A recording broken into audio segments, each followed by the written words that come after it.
This is VOA News. Via remote, I'm Marissa Melton. Jailed Kremlin critic Alexey Navalny has been moved to a sick ward after complaining of a cough and a temperature. That's according to the Izvestia newspaper on Monday.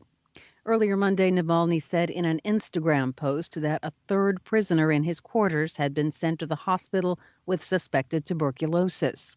In the post, Navalny said prison doctors had officially diagnosed him with a severe cough and a slight fever.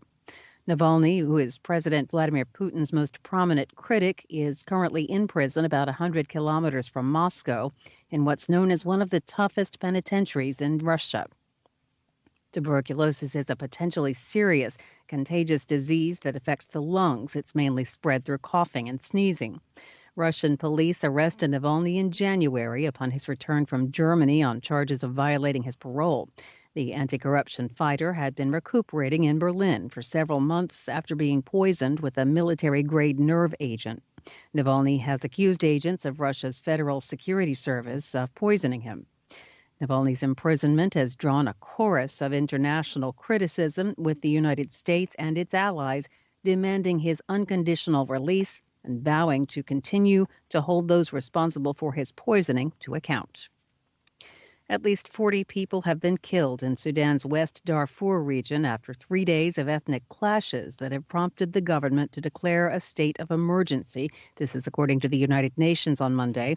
The clashes close to the border with Chad also left at least 58 people wounded. Fighting among members of the two opposing tribes began after armed men shot two people and wounded two others, according to the UN.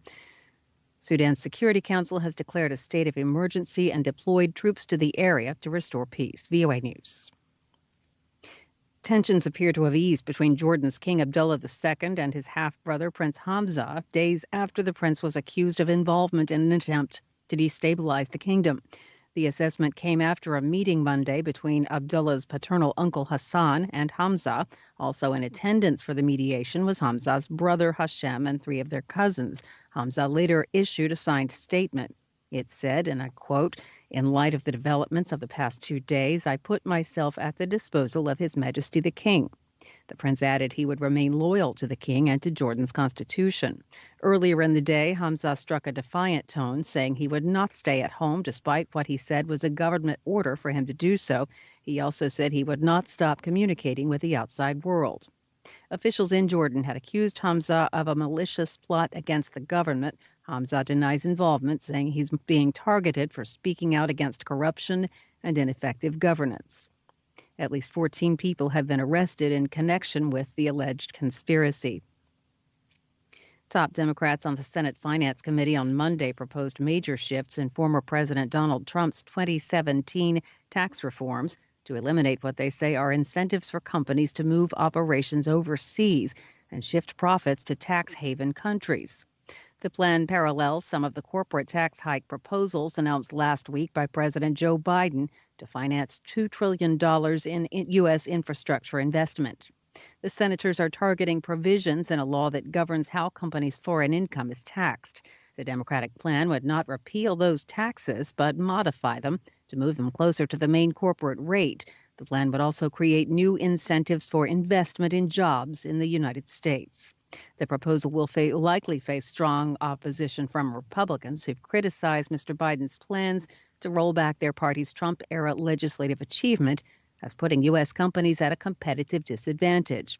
It could pass with only Democratic votes as part of Biden's larger infrastructure plan, but this would require all 50 Senate Democrats to support it.